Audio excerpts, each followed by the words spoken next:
Kasi maganda yun siya, eh, na empty yung tiyan mo tapos kumain ka ng dates. Kasi ang dates marami siyang mga minerals or mga nutrients na healthy siya na food. Para siyang superfood din. Isa siya sa mga superfood.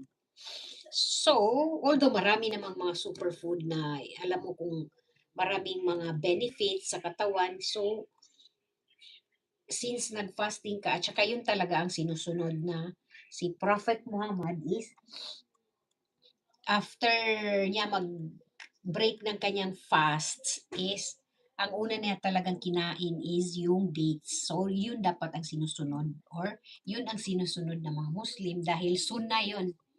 Yung parang meron kang points na dahil sinunod mo yung si Prophet Muhammad kung paano siya before. So, kung anong mga ginagawa niya sa during mag-break ng fast. So, yun ang mga sinusunod ng Muslim. Okay? So, yun ang unang kinakain ang dates. Pwera sa, yun ay ang sunnah.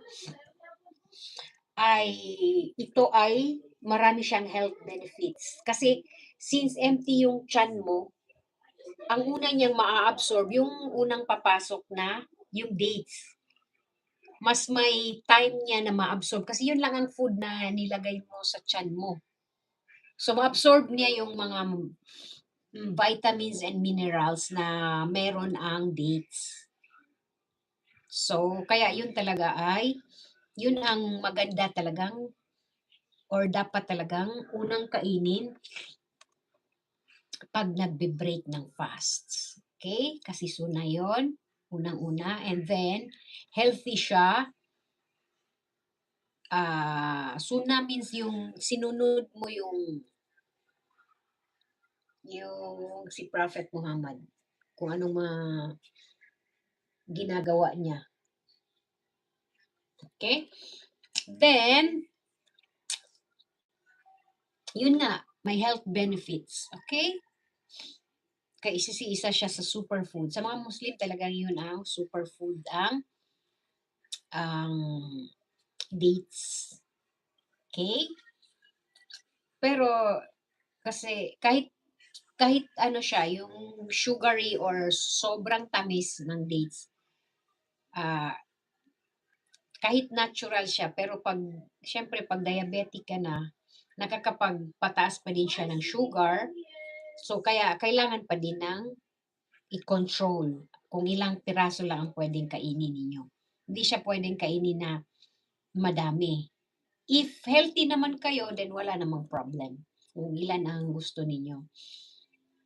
Okay, pero dapat kinakain siya ng odd numbers.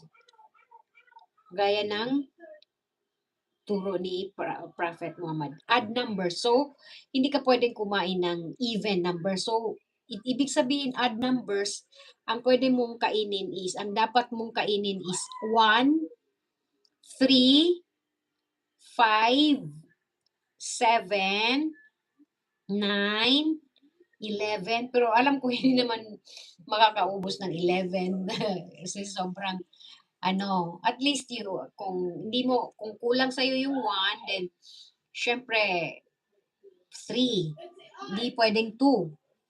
Kailangan 3. Dagdagan mo ng isa. Hindi ka pwedeng kumain na, dalawa lang gusto ko. No.